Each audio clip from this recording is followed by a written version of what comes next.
بهر کیف حضرت اسماعیل علیہ السلام و ابراہیم علیہ السلام د یو بل سره ملاقات وکاو. دی به د شام نه راته او د خپل بچی او د خپل بیبي معلومات به غشتل. نو یو ځل راغی چې داسې ټیم کې راغی چې اسماعیل علیہ السلام په کور کې نو، او بیا داسې وخت چې بیبي وفات شوې ده، بیبي هاجره موجوده چې کوم د بیت الله سره خوا کې حتویم دی، د دې حتویم سیسه د بیت الله ده او سه حصہ د حتویم د بیت الله نه بار ده. نو چې د حتویم کم حصہ د بیت الله نه بار ده هغه کې د بیبي هاجره قبر ده. اوس خو مطاف ته دیوال په والي شوی دی، خو لیکن لاندې ځمکه کې تاریخ لیکي چې دغه ځای کې بیبي هاجره وفات شوې وه او دغه ځای دفن شوې ده. نو د هغه نه پس د خپلې مور د وفات نه پس بیا د واده کړی دی په هغه جرهم قبیله کې. که ستاسو خیال ما درته ویلي چې یو قبیله راغلې وه جرهم او دالته آباده شوې. نو ابراهیم علیه السلام راغی، چې راغی تپوس یې وکړه د اسماعیل علیه السلام، وی دی کور دی. چې دروازه والا نو بیبي والا आवाज ورکوي څوک وی زه یو میلمه راغلیم، خاوند دې څه شو؟ وی خاوند مې تللی دی ښکار له. وی جندم سنگ تیریږي، وی ډېر خراب جندم تیریږي او ډېر زیات پریشان یو او د خوراک هم ډېر زیات تکلیف دی او ډېر زیات تنگ تروش جندم دی. وی ښځه لاړم چې خاوند دې راشي ورته ووایه چې داسې یو بوډا سړی راغلی و او هغه دا وصیت پرېښی دی چې د دروازې چوکاټ ته بدل کړه.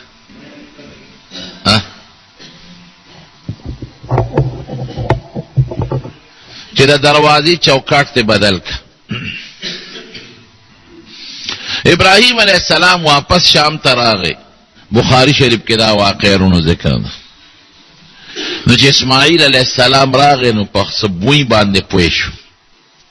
دکې ماثار د نبوت او د مخکې نه پیغمبر کې د پیغمبرۍ نه مخکې بعضې نښې وي. په سبوی پوه شو، د خپلې بیبي نه یې تپوس وکړه وی څوک خو راغلی نو؟ وی یو بوډا سپینګیری میلمه راغلی و. وی څنګه شکل وی؟ داسې ویښتو، داسې اوږد او داسې جامې غشتې و، په دې پوزیشن کې و. وی څه شو؟ وی لا وی تا نه څه تپوس نو کړی؟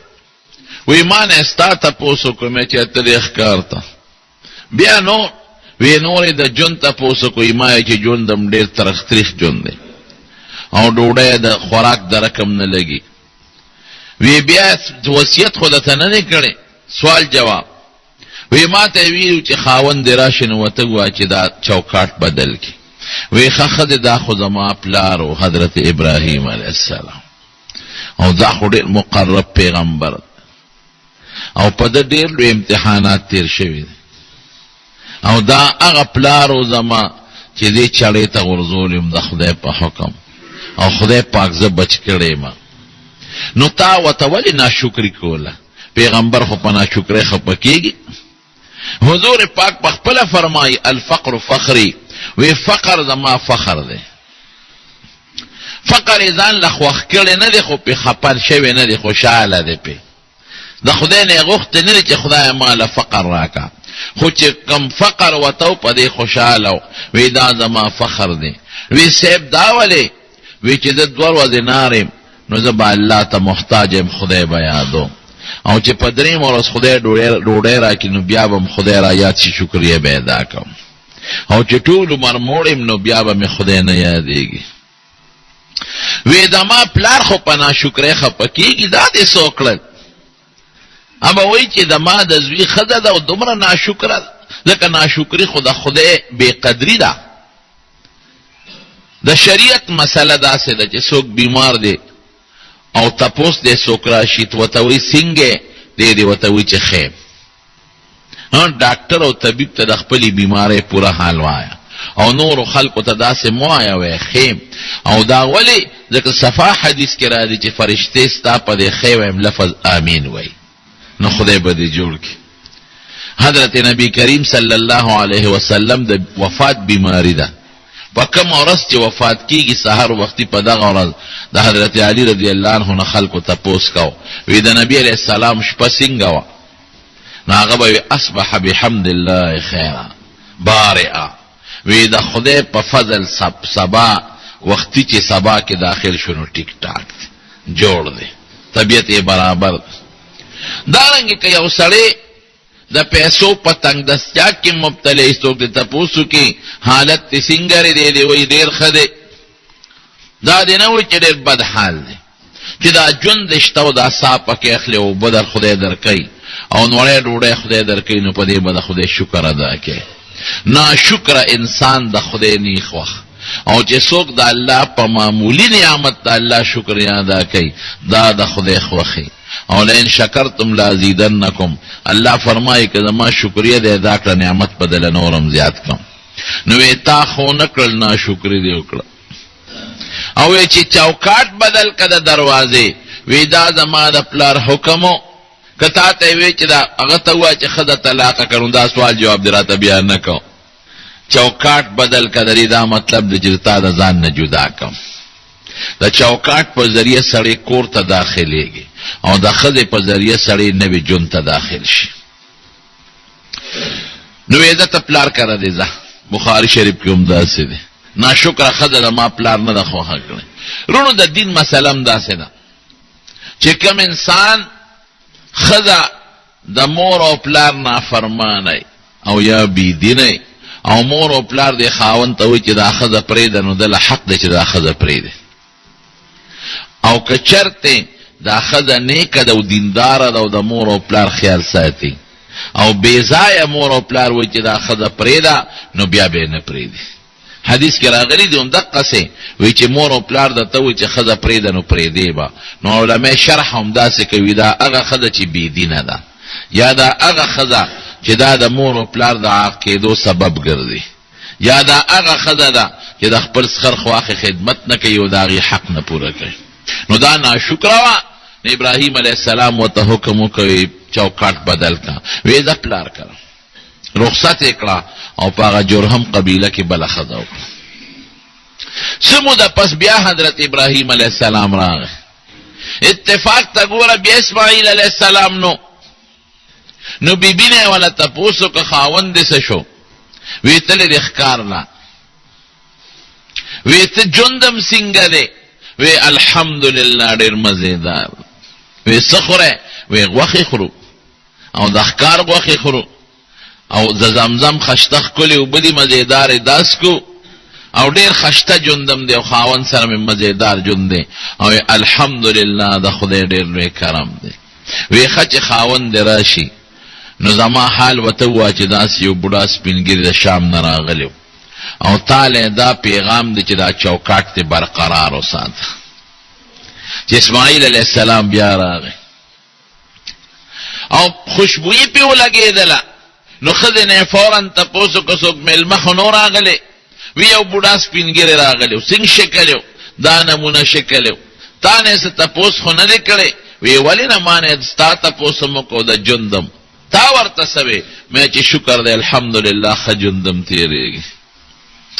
وی تجارت من انسان ته چې تجارت کوي وی کدا غنم څوک تاسو کې چې لکه کاروبار دې څنګه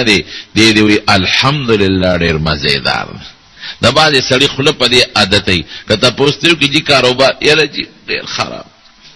ډیر بس ګټه نشتا تاوان کې روان یا یو سړی فصل والا زمیدار دی الکه کسری څنګه د زمیداری یې راځي بس سجور لټ تاوان الکه تاوان دې جاری بیا ولي کې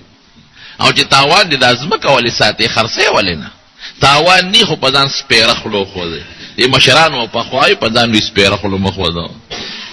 نو پدان سپیره خلو خو دې دروغ وی دروغ ولې او د خدای ناشکری ولې کې دوه ګناهونه دی وکړ یو د دروغ او یو د خدای ناشکری وکړه نو د رزق او د اعمال د خدای په لاس کې د ژوند بدله په حقیقت کې تنگ کیږي وی خدا خو زما پلارو او تا شکر ادا ک په ډېر زیات خوشاله شو او چې تا ته وی چې چوکاټ برقرار وساته ردی دا مطلب دی چې د خدای سره ژوند برقرار تیر دا شکر گزار خزر ناشکر خزر نه ده په خزو کې خو ناشکری لګا زیات ای کړ پسړو کې ناشکری کمی، شکر پکې زیاتی نسبتاً، او په ښځو کې ناشکری ډیره زیاته ده. نبی کریم صلی الله علیه وسلم فرمایي وی ما ته خدای دوزخونه وښول، وی په دوزخ کې مې ښځې ډیرې زیاتې ولیدل. نو صحابه ته تپوس کوي دا الله رسوله، وی دا دوزخ کې ښځې ولې زیاتې دي؟ وی بکفرهن، دا ناشکره دي. هغې ته فوراً تپوس کوي یکفرن الله، وی دا الله ناشکره دي؟ وی نه، یکفرن العشیر، د خاوند ناشکره دي، د خاوند شکر نه ادا کوي. نو حضور پاک یو مثال ورکوي، 1400 کاله مخکنی مثال دی. وی لو احسنت الى احداهن الدهر، وی که ټول عمر ښځې سره سړی ښه سلوک کوي، ډوډۍ م وله راوړي، جامه م راوړي، او پیزار م راوړي، میوې م راوړي، ډاکټر دی بوځي، دارو درمل هر څه وله کوي ټول عمر. دا لویه مبالغه ده، ځکه ټوله زمانه خو نه د ښځې ژوند شته او نه د سړي شته،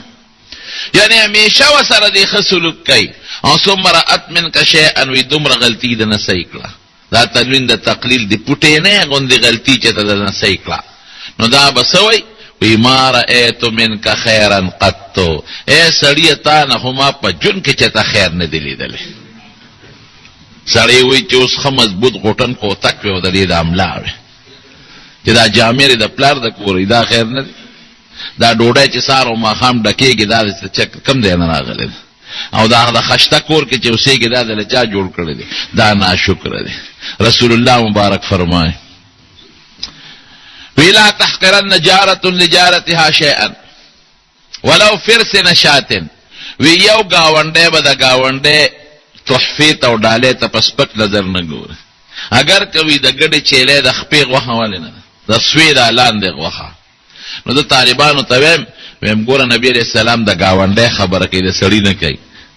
معلومیږي دا چې دا ناشکري والا صفت په ښځو کې زیات ده. نو ښځه به ناشکري نه کوي، نه د خدای او نه د بنده او نه د خاوند. نو دا شکر گزاره وه. نو ما ته ووایي چې چوکاټ برقرار وساته، دا مطلب دا چې دا ښځه هم دغه ځان سره وساته. د هغې ښځې نه وله خدای بچي ورکړل. نو یو ځل بیا حضرت ابراهیم علیه السلام راغی. چې راغی په دې موقع اسماعیل علیه السلام په کور کې موجود و. دواړه یو بل ته ورته رغاړه وتل، حدیث کې راځي دقسې حضور پاک فرمایي ورته ورته رغاړه وتل یو بل ته، او داسې ورته رغاړه وتل لکه یو خشته محبتي پلار او د مینې زوی چې یو بل ته ورته رغاړه وځي. نو ابراهیم علیه السلام ورته وایي بچې ما ته خو الله یو بل حکم کړی. بابا وایا؟ وی ما ته الله حکم کړی چې دلته یو کور جوړ کړه، بیت الله. نو ما سره په دې کې مدد کولی شي؟ ځکه زه خو د بار نه راغلی مسافر دی، ګټه به پکاري، کاڼې به پکاري، خټه پکار ده، اوچتول پکار دي. نو ما سره به مدد وکړي. حدیث کې دغسې الفاظ دی. اسماعیل علیه السلام وتی بابا ولې به نه کوم، بالکل د سره مدد کوم. نو بیت الله جوړول شروع کړل. نو خلق وی دا بیت الله لومبی ابراهیم علیہ السلام جوړ کړی دی. رونو داسې خبره نه ده، دا ابراهیم علیہ السلام نه مخکم جوړ شوی دی. قرآن شریف کې الله فرمایي ان اول بیت وضع للناس للذي ببکة مبارکا وهدى للعالمین فيه آیات بینات مقام ابراهیم ومن دخله كان آمنا ولله على الناس حج البيت من استطاع اليه سبيلا ومن كفر فإن الله غني عن العالمين. دا لومبی د خدای کور په مخ د ځمکه جوړ شوی دی. او لومبی چا جوړ کړی دی؟ دا فرشتو. کله چې په مخ د ځمکه الله آبادي جوړه کړله، نو فرشتو بره په اوب اسمان کې بیت المعمور کې عبادت کو. نو بعضې فرشتې په ځمکه مقرر کړې. نو هغې الله ته درخواست وکړه چې خدای مونږ به دلته عبادت په څه طریقه کوو، کم ځای به کوو. نو الله وله د زمرودو په کاڼ کې یو بیت الله ورکړه د جنت نه. یو کاڼ د زمرودو، هغې کې ټانکه نه و، نه پکې میخو او نه پکې جوړ پکې نو، یو کاڼ کې غټ کاڼ لکه د بیت الله عمره د زمرودو خشته وی. دا یو څه او ځای ورته الله وښودله ته ځای ښیم، هلته یې کښېنې او هلته عبادت له راځې. نو چې دا کوم موجوده بیت الله شریف چې دقه ځای ورته الله وښود، الله په حکم یې دغلته کېښه. نو فرشتو به عبادت کو. بیا چې الله پیریان پیدا کړل، هغه پزمکه کې فساد شروع کو نو هغه بیت الله لوچت کو واپس جنت ته یاوړ. نو چې حضرت آدم علیہ السلام خدای پاک دنیا ته راکوس کا نو بیا دویم نمبر آدم علیہ السلام جوړ کړی دی. هم په عقل چې کم دی الله فرشتو ته خولو او کم دی خدای آدم علیہ السلام ته عقل حضرت یو کور جوړ کړ. د آدم علیہ السلام نه پس چونکه کچا بیت الله با بارانونو سره بنړې ده نو بیا شیس علیہ السلام جوړ کړی او د شیس علیہ السلام نه پس د نوح علیہ السلام په طوفان کې دا ختم شو نو بیا ابراهیم علیہ السلام جوړ کړ. نو دا گویا کې په مخ د ځمکه څلورم نمبر دی دا چې ابراهیم علیہ السلام یې جوړه ګټې ولا د مختلفو غرونو نه جمع کړي راوړلې به او جبرئیل علیہ السلام متنقشه خوله وېدا د نقشه شو او د بیت الله جوړول شروع شو. اسماعیل علیہ السلام تیګه ورکای او خټه ورکای د تیګې د پاسه خټه لګای او تیګه پیګ دی چې لږ اوچت شو د انسان د قد نه یو کانه خشته مزیدار هغه کانه کې خود ابراهیم علیہ السلام به پخپه خودا او هغه کانه به د قوازه او د لفت کار کو ابو سره اوچته ده. د حضرت ابراهیم علیہ السلام د دوالو خپو نه خپاکانه گشته د ګوتې د بند عمره هغه ته مقام ابراهیم وای. اوس هغه مقام ابراهیم د بیت الله خوا کې د بیت الله شریف دروازې ته تقریبا مخامخ لګوندې قبله طرف ته دا یو چبوتره د پاغې د پاسه پروت دی او حکومت د سعودي د هغې نه د شیشې یو دیوال تاو کړی دی او د اوسپنې جنګلیم دی چې څوک طواف کوي ورسره خوا کې تېرېږي او په غور نظر ورته وګوري نو هغه د ابراهیم علیه السلام د خپو هغه کنده د ګوتې د بند عمره دواړه پکې موجود دی. خدای پاکی صفت هم کوي ځکه د پیغمبر معجزه ده په کاڼي کې خپه دننه کېدل او کاڼي د ځمکې نه اوچتېدل دا د پیغمبر معجزه ده. نو ځکه خدای پاک فرمایي فیه آیات بینات وی په دې بیت الله کې زما د قدرت ښکاره او څرګندې نښې پرتې دي یو پکې مقام ابراهیم دی الله صفت کوي. نو بیت الله شریف تیار که سر ته ورسم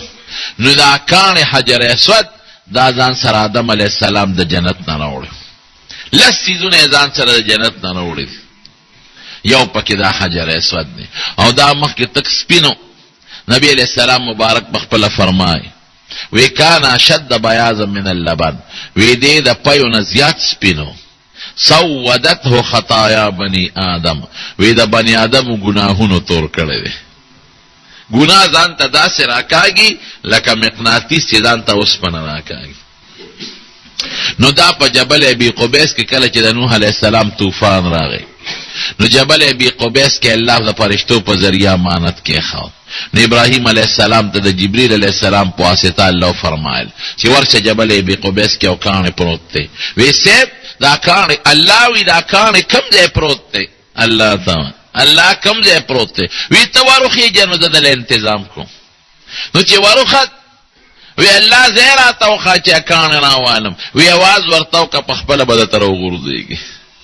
نو आवाज یې وتاو کوم کانه وتر وګورځي د انسان د سر عمر او پاغه وخت کې نو غیر اورو او الله وتزیو خوې دی ګټ کې دومره فاصله باندې کېدا نو د ځمکې نه سلور فوټه یو سلور 3 انچ اوچت دی پاغه ځای کې ولګا وی چې څوک طواف کوي دی نه خشور دی نه بشورو کوي نو سم چې څوک طواف کوي نو د حجر اسود نه شروع کوي کوله به حدیث پاک کې راځي الحجر الاسود یمین الله فی الارض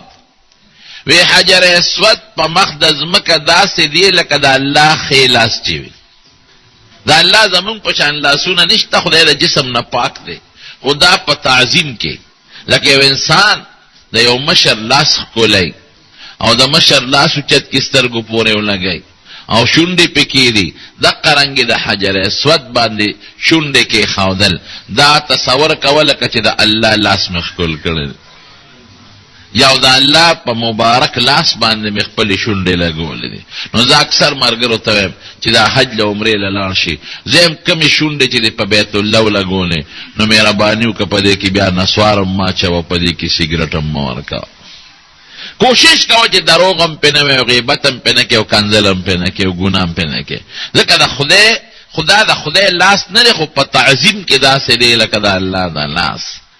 خدای په خپل نبی علیہ السلام فرمای نو بیا په دې جبه دروغ مو وایه، په دې غیبت هم مکوه، په دې کنځل هم مکوه، او کوشش کوه چې په دې کې سیګریټ دا ګنده شی مروانه شي. خیال ساته. حضور پاک په خپل ښکل کړی او چې په چکر راځي بیا به ښکلې، هر چکر کې به ښکلې. خو اوس خورش زیات ښکلولې ګران دي، نو بیا طریقه دا د یو ځل نبی علیہ السلام مبارک په امت سانتیا راوسته ده، یو ځل ښکلول شي واغوي ځکه د هغې خو زیات احترام یو ځل یې ولا لاس یوړه لاس یې ښکل او په بل ځل یې ولا کونټۍ یوړه او چې کونټۍ که مسوکې او پورو جنګول هغې ښکل کړی ده. نو اوسم علما وی کرش نو ښکلې کا، او کرش زیات نو لاس ولا یو ساغه لاس ښکل کا، او که لاس دې نشو رسېدي چوکا ولا یو ساغه چوکا ښکل کا. خو که داسې هم نشوه کېدی نو د لرې ځای نه خلک یو مشر ته نشي رسېدی، د لرې ځای نه ورته لاس اوچت کړي که نه، یا په سینه ورته لاس کېږي یا لاس اوچت کړي، د لرې ځای نه ورته لاس اوچت کا، او داسې فرض که لکه چې تا په حجر اسود باندې ښودي او بیا ښکل کا، او تعظیمن ورته ده ووایه چې بسم الله الله اکبر، د خدای په نوم که ښکلې او که د لرې دی لاس اوچتی نو بسم الله به وایې او الله ډېر لوی دی. ولله الحمد، خدای له ډېره لویه ثنا ده چې دې کاڼي دی لویه رتبه ورکړه او زه یې ورته راوستم. نو د دې استلام او د دې ښکلول یا استقبال حضرت عبدالله ابن عمر رضی الله عنه به دا هر چکر کې ښکلو، نو ډېر زیات ټیل به نو چا ورته وي دومره ازدحام او ټیل کې دا حجر اسود ولې ښکلی، تا تم ضرر دی او خلقو تم ضرر دی. وی قسم دی که حضور پاک مې نو لیدی چې هغه ښکل کړی دی نو ما به نه وي ښکل کړی. نو که دا اوس ټیل یې او که ټیل نی خو زه به یې خامخا ښکلوم، ځکه ما د دواړو جهانو مبارک سردار لیدلی دی چې خپلې مبارکې شونډې په حجر اسود یې ښودې. نو تاسو یې د دې نه برکت معلوم کړئ نه چې حضور پاک شونډې مبارکې څونه قیمتي دي او څونه د برکت دي، هغې په خپلې مبارکې شونډې لګولې دي. نو معلومیږي دا چې دا کاڼې مبارک ډېر قیمتي دی. یو حدیث پاک کې راځي یو ځل حضرت عمر فاروق رضی الله عنه ورته مخامخ ودرېد حجر اسود ته، وی ای حجر اسود، وی ښه راته پته ده چې کاڼه یې، نه چاله فایده ورکولی شي او نه چاله ضرر رسولی شي، خو قسم دی که ما حضور پاک نه وي لیدلی چې ته یې ښکل کړی نو ما به نه وي ښکل کړی. نو یو صحابي ورته مخامخ ولاړو، وی امیر المؤمنین، وی قسم دی چې ما د حضور پاک نه یو ټکی اورېدلی، فایده ورکوي داسې مه وایه،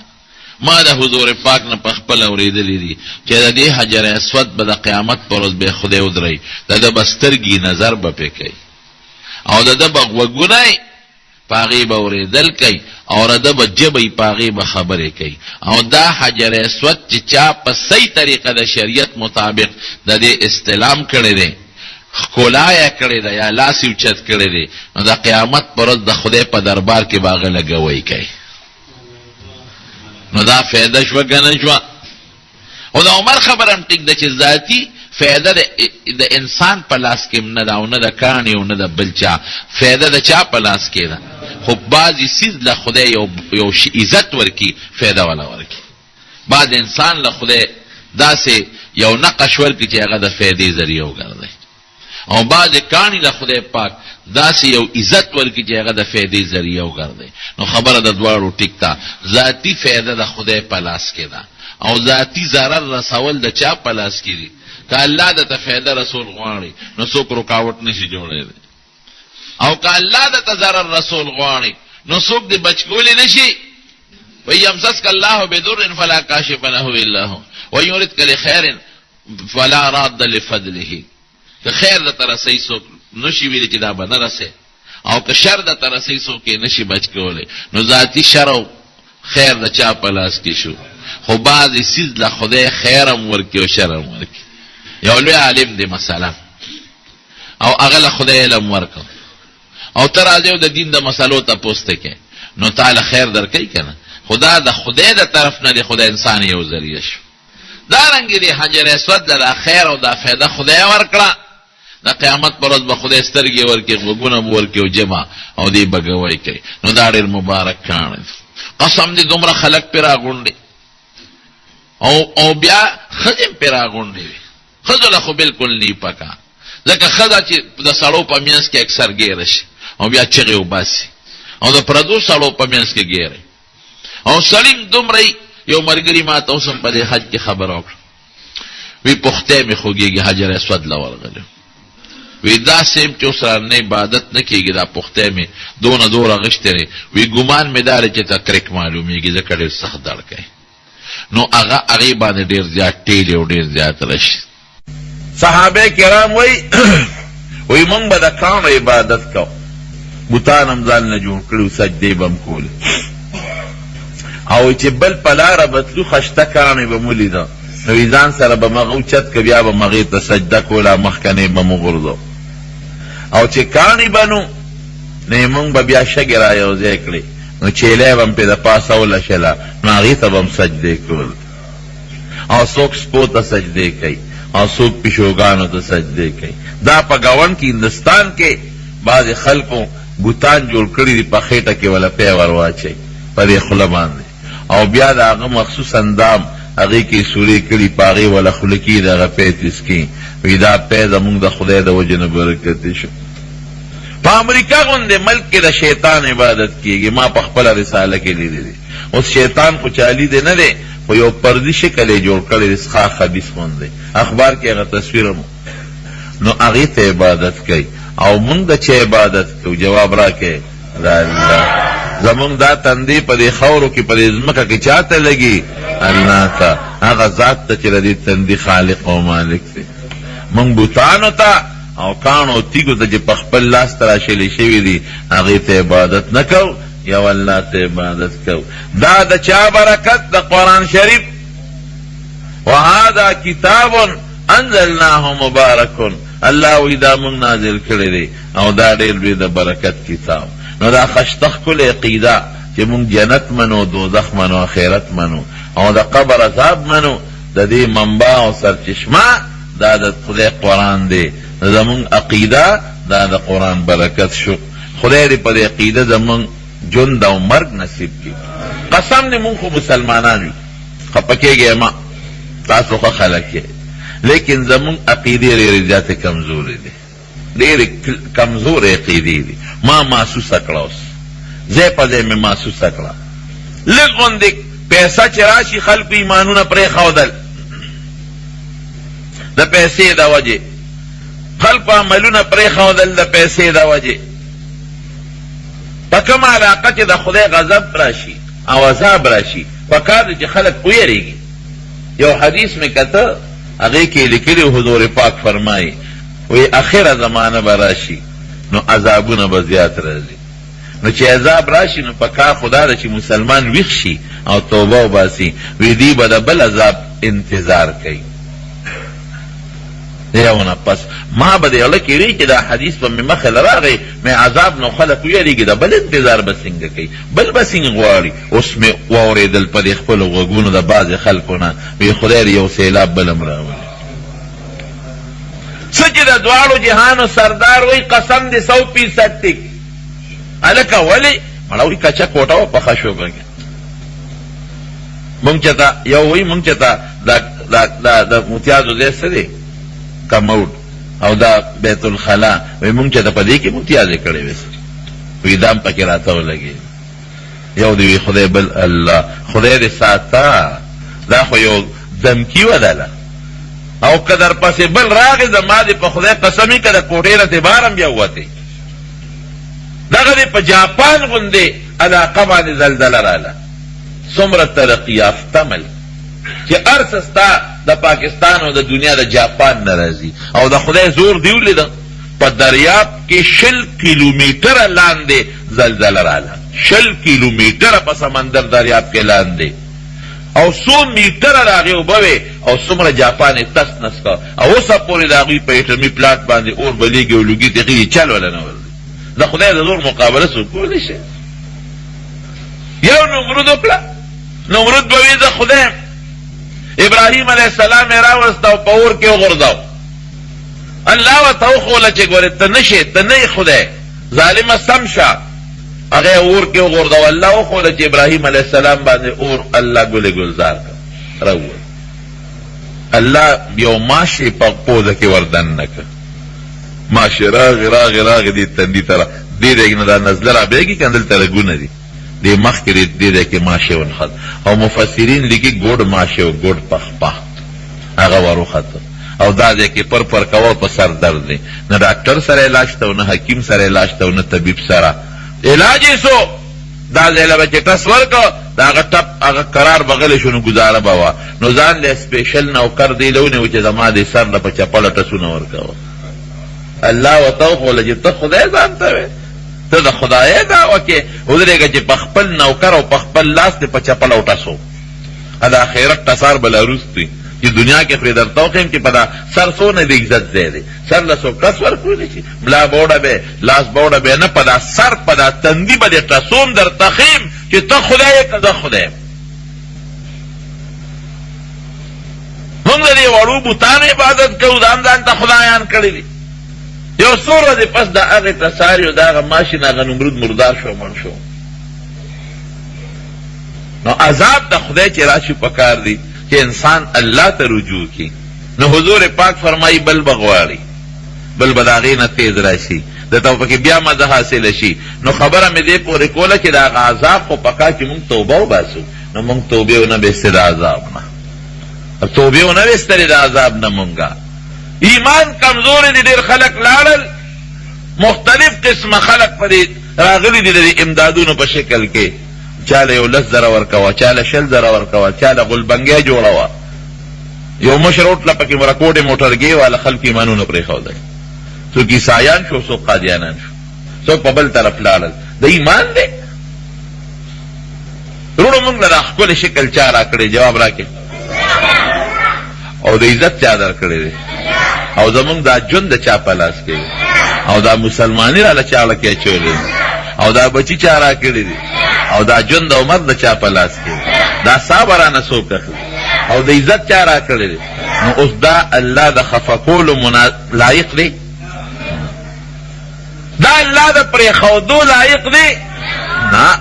موږ دا خدای پرېښی دی په 10,000 روپۍ دا ښکلې رب پرېږدو په 20,000 روپۍ هم دا خپل رب پرېښه په یو کوټه او په یو لیټرین موږ خپل رب پرېښه دا کمزور ایمان دا کلک ایمان ان الذين قالوا ربنا الله ثم استقاموا دا کلک د ایمان ځان الله پورې وتړی ځان الله پورې وتړی زما د قسم په خدای وي چې الله پورې ځان وتړه الله ډېر غیرتي بادشاه دی ابدله سپېړه نه درکوي د خدای قرآن ووایه علماو سره کښېنه تلاوت کوه پیسه څه شی دی کله به یو کله به نه فرعون هم د خدای دعوه کړې وه یو وینځی و په کور کې دننه د بیبي او د زنانو خدمت پې کو ګومنځ زمونږ کتابونه خو لیکي چې دا ګومنځ والا وه ښځې له او دې خلکو له بېګسر ګومنځ وه خو ګومنځ ته دونه ګران کار نه دی ګومنځ په خپل هم خلک والی شي داسې ښځه وه لکه اوس زمونږ په دې وطن کې دا بعضې ښځې د زنانو دا ډول سینګار کوي نو د هغه ماشومې سر یې ګومنځه و نو هغه ګومنځ ته په ځمکه پرېوته نو دا قانون او قاعده ده چې اوس هم چاته داسې یو صدمه ورسېږي نو مسلمان چې وي د هغه زړه نه بې اختیاره وځي الله سیندک څوک وخوري نو خلک وایي الله خیر د الله نوم سړي له راځي او د الله په نوم به ګورې بچ کېږي زما یو دوست اوس مړ دی خدای دې وبخي هغه ور دې ګاډو کاروبار کو ډېر زیات مالدار شو دومره مالدار شو د بلو ګاډو خاون شو ناګانه غون ټس را پرېوت ګاډي ته لاړلو ډېر زیات غریب شو یو ډرایور ورسره و د هغه نه مې تپوس وکړه هلکه نیک باندې څه چلو شو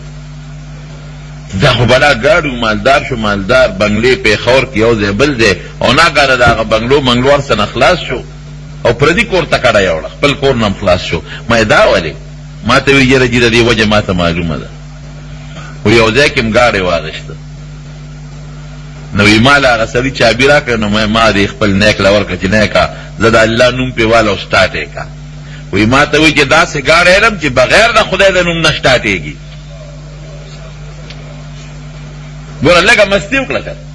لږه غوندې مستي یې وکړه، او په دې مستۍ سړی وایي ګنې زه ښه ښکارم، خو د خلکو په نظر کې هم دا جن ښکاري. لږه مستي وکړه. ما ته یې وایي اقه ګاډی را روان وي، په لاره اکسیډنټ هم وکړو. بیا ورپسې بل دې ته خبره ورسېده چې خپل کور بنګلار څه ختم، پردي کور ته لاړل او په هغې کې مړم شو. چې مسلماني د خدای د نوم سره ټوکې ټقالې به نه کوي، د خدای د نوم به عزت او قدر کوي. د هارون الرشید ښځه زبیده او ډېره زیاته نیکه بیبي وه. د مکې مکرمې ته یو لوی نیر راوستی دی، اوس خو نشته، خو په عرفات او په مزدلفه کې اوس هم د نیر هغه اثرات شته. او چې حج له بتلنو اعلان به وکړو چې څوک غریبانانی او د خپل حج طاقت نه لري، نو ما سره دې لاړ شي، زه به یې ځان سره حج له بوځو. خیراتی به بلا غریبانان ښځې بچي دا د بیت الله حج له ځان سره بوتله، او د حاجیانو به یې ډېر لوی خدمت کو. نیکه بیبي وه. او په کور کې به یې وینځې غلامانې ساتلې، او دا به شرط و چې زما په محل کې کومه وینځې یو کم غلام یې به د قرآن شریف حافظ وي، چې څوک پخلی کوي چې هم د قرآن تلاوت کوي، او که څوک ماله ډوډۍ راوړي چې هم د قرآن تلاوت کوي، او که څوک د اس خدمت کوي او قلم چلی چې هم د قرآن شریف تلاوت کوي. نیکه بیبي وه. او د دې هارون الرشید ورسره ډېر محبت هم و، انتهایي مینه یې ورسره. د تره لورې هم وه، خوبصورت هم وه. دومره مینه و تاریخ لیکي چې دا هارون الرشید به کله فیصلو ته ناست و، پخوا بادشاهانو خو به فیصلې کولې، کرکټ پسې به نه تلله. په کېږې ما او زمونږ هغه 10 ورځې مخکې نه کرکټ له انډیا ته روان دی. یا د خدای نیک بخته ملک په سال کې او ته په سال یې. ها کرکټ دی. کله یو ښځې د سړو هغه څه کې اوس ښځو هم کرکټونه شروع کړه. مالدار قومونه که دا کار کوي و موږ ته پکې څه ضرورت کړه دې قصو پیسو. او چې وزیر اعظم و عزت هم څونه خلک به ځي، او ملک په څونه ودرېږي، او چوټي به میلو شي خلکو ته، او خلک څونه روزونه په غم اخته دی. په دې لارو کوڅو کې مونږ کله ځو که نه، او دا کرکټ میچ یا ډرایور ته ما وی بل ودرې میدان هلکه نن خو میدان خالي دی، نن وی میچ دی، وی خلک کورونو کې ناست دي، لارې کوڅې خالي دي. اخوا د سکول د ماشومانو امتحان دی، هدلته کرکټ ته ناست دي، خلک یې تباه و برباد کړه. نو د هارون الرشید به فیصلې کولې. بادشاه چې وی قاضي چې فیصله به کوله، نو دا ښځه به کله ځان سره دونه محبت و چې دا ښځه به ځان سره د پردې نه شاته کېنولې وه. د تخت شاهي شاته به پرده لګېدلې وه، دا به شاته ناسته وه. وایي چې کوم ځای کې زه په فیصله کې بندېږم، نو دې ښځې ته به وایي زما تر به رانږدې شو، په دې شا به راله یو لاس کېږدې، نو چې ستا لاس زما په مله ولګي، نو بیا به زه درسته فیصله کوم. دومره مینه. دا زبیده مړه شوه. چې مړه شوه چا په خوب کې ولیده. زبیده الله د سره څه وکړه؟ وایي چې کله الله ته ور مخامخ شوم، نو پروردګار ما ته وایي چې زبیدې څه دې راوړی دی؟ الله نه به څوک جواب ورکوي. د حضرت عیسی علیه السلام نه به الله تپوس کوي، فانت قلت للناس اتخذوني وامي الهین، تا دې خلکو ته ویلي چې زما او زما د مور عبادت وکړي. ابو ورته وایي نه، ما قلت لهم، ما خدا نه ده ویلي الا هم امر، تا چې الله څه حکم کړی ګوره مې ویلي، ما خو نه دی ویلي. دا الله ته پته ده، خو د عیسایانو باندې یو حجت قایموي چې دا د هغه په حکم تاسو د هغې عبادت نه دی کړی. نورونو وی د عیسی علیه السلام باندې به دومره هیبت را چې د هر ویښته نه به د خولې په ځای وینه راوځي. اسانه خبره نه. پیغمبرانو نه به هم بعضې تپوسونه کېږي. یوم یقول رسولو ته به وایي ماذا اجبتم، څنګه چلو چا ستا دعوت قبول که دشمني د سره چا کړې ده او که دوستي د سره کړې ده، او موږ نه به هم تپوس کېږي. نو چې وی څه دې راوړي دي، نو وی په راپېدو شم.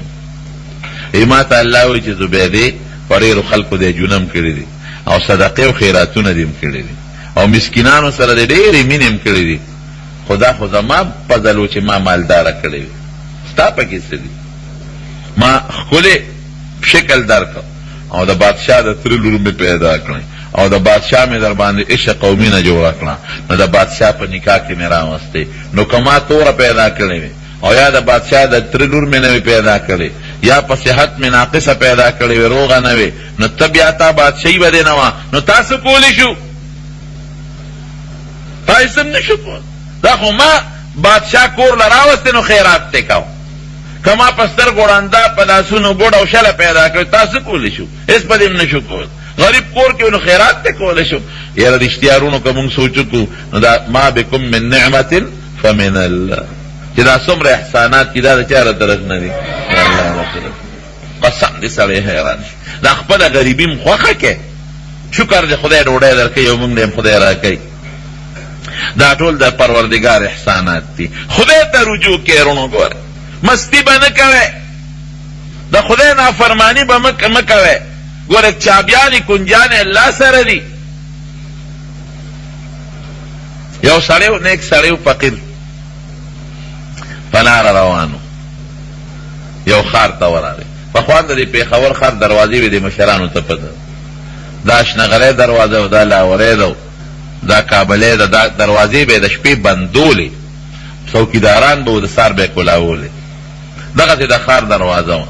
یو فقیر سړی د ملنګ خپې بلخپې او شلېدلې جامو کې او سرتور سر دی روان دی، او دروازې د ښار بندې دي او بار لینونه لګېدلې دي. ده چا نه تپوس وکړه، هلکه دا د ښار دروازې ولې بندې دي چې دا بار قطارونه لګېدلي دي، په انتظار خلک ولاړ دي؟ وایي دا د بادشاه نه باز تښتېدلی دی. نو بادشاه اعلان کړی دی چې تر څو زما باز دی پیدا شوی نو دروازې به بند دي. هسې نه په دروازه دا باز بار وتښتي، چې باز پیدا شي نو بیا به دروازې کولاوي. دا فقیر ملنګ مسکین د یو طرف ته شو. داسې ملنګ نه زموږ د وطن ملنګان چې ګوري، دا مونږ وطن ملنګان څخه بینتقي چې مونځ هم نه کوي او ټول ګرځي سوال او خیر غواړي. دا ګوري ګناه ده، حرام دي خیر غوښتل او کچکول ګرځو. دا نیک سړی فقیر دا مانا یو سایت ته شو، غاړې ته شو، یو سوړه سویلې وکړه، یا الله څه عجیبه بادشاهي دی د پروردګاره، دومره قمقل سړي له دې بادشاهي ورکړې ده چې هغه باز ته هم دروازې بندوي. باز خو په دروازه نه دي، خر په دروازه دي. باز خو چې وزرې وړقوي بره ځي، نو دروازه دې باز ته بنده کړې ده. نو که چېرته وسلې کېږي او دومره طاقتمن یې نو په دې ښار جال واچوه چې بره ونه تښتي، نه شي کوی، دروازه دې بنده کړې دومره قمقل خر. او چې خدای زه هوښیار یم پوه یم نو زما سپلی درکم نشته.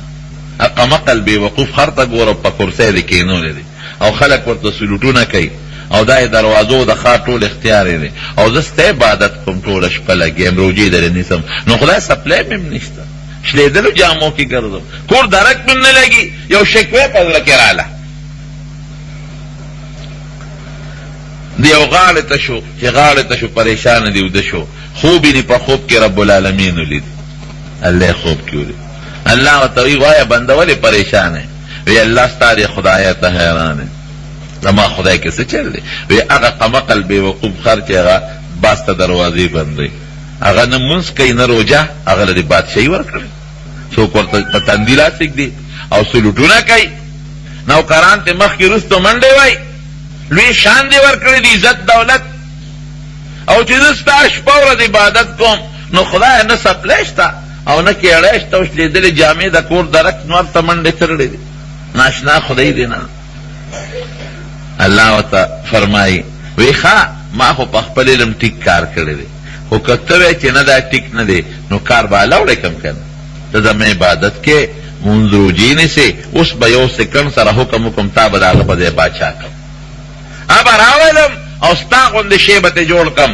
جامې به هم شلېدلي او دغسې په کوڅو کې به ګرځي، ستا دا نعمت به هغه له ورکړم، د هغه نعمت به تا له درکړم. الله کولی شي که نه شي؟ مونږ کولی ده. پرویز مشرف و دلته باچا و، اوس یې په خپل ملک کې ځای نشته، هغه دې په لندن کې دلته نشي راتلی، کیس پې چلېږي. بټوس صدر پاکستان و، بل په تختي ګاډ ته پاسه ولاړ، ضیاءالحق او باچا و، پته یې مونه لګېده چې غوښه یې کوم ځای والوتې، هېڅ پته ونه لګېده. دا الله کوي ګوره، عزت او ذلت د چا په لاس کې؟ جواب راکړه.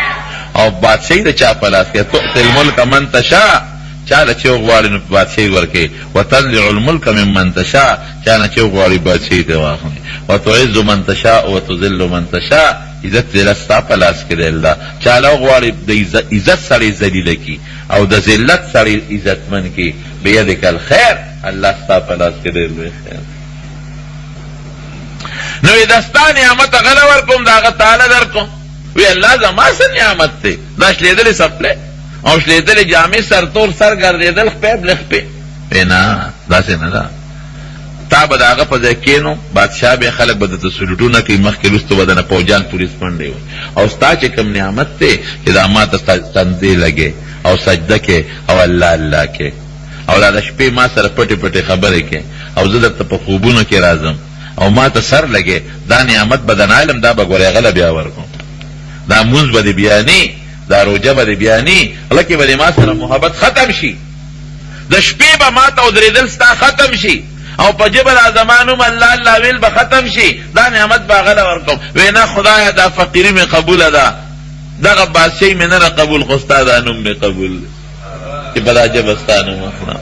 داسې ده که نه زمونږ په جبه الله خپل نوم جاري کړی او د خپل پیغمبر نوم او قرآن شریف دا دی مونږ دلته قرآن شریف ته ناست یو خلک به څوک سینما کې ناست دي دا د خدای فضل دی که نه دی وما بکم من نعمت فمن الله مونږ له خدای ښکلې روغ سترګې را کړي دي که مونږ سترګې دا بشیر جان ته وګوره یو حافظ صاحب و زمونږ دوست هغه نه ما تپوس وکړو مې حافظ صاحب ستا په زړه څه ارمان شته که نه وی یو شی مې په زړه ارمان دی قدار حافظ صاحب ورته مې وویل ما څه دی په زړه ارمان دی وی زه کله وایم چې دا تور رنګ به څنګه یو دا سور رنګ به څنګه یاره واقعي کلک نری پوس کلک دا خو په لاس هم معلومولی شي دا رنګ پته خو په لاس نه لګي لیکن اوس دلم خدای نعمت ورکړی په سترګو نابینا دی څومره نه ښکلې خشته وه د حضور پاک خشتناتونه وی او ټول د نیکانو د علم په مجلسونو کې ناست دي او نو حضور پاک فرمایي وی چې چا نه مې سترګې واغېستې او ده پې صبر وکړو د دې په عوض کې به وله خدای جنت ورکړي دومره لویه خبره شوه نو ما بكم من نعمت فمن الله نو هارون الرشید هغې ښځې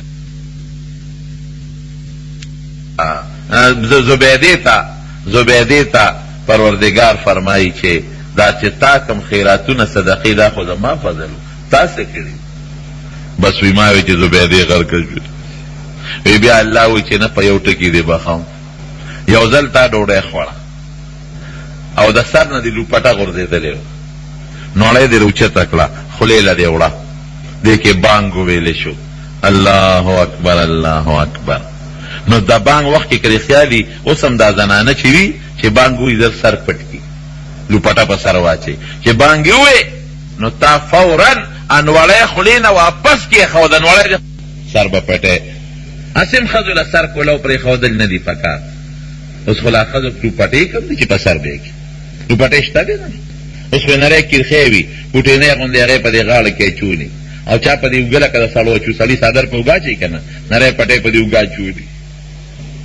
نری ریښې ځان ته اوېزانده کړي لوپټې کوم دي کوم ځای کې د کمې ښځې سر چې سرتوري د رحمت فرشتې به نه راځي دې ملګري وی د فحاشۍ متعلق تاسو د علاقې نه نیم خبر داسې شړنګ خو مې اورېدلی م دی خو داسې ډېر پوره تفصیل نه نیم خبر خو دا کیبل را روان دی د علاقو ته رزل وطماندو ته غالبا را رسېدلی دلته م راغی هیرون زه درته یو خبره کوم کیبل د خطرناک د ګناه شی بل نشته ولې د دنیا په سوونو ټیشنې دي او زنانه به م ناستې او نارینه به م ناستې او فلمونو ته او بربنډو سینماګانو ته به ګوري نو په دې به الله خفه کېږي که خوشحالېږي تاسو نن تپوس نو ولې موږ خپل خدای خفه کړو بایکاټ دې وکړې مکمل خپله فیصله وکړې چې تاسو دې بایکاټ وکړه هغه به نه لګئ قطن مه لګوئ که یو کس بایکاټ مات که او وایي چې زه یې لګوم بیا به بل هم لګوي بل به هم لګوي نو بې حیایي څومره شرم دی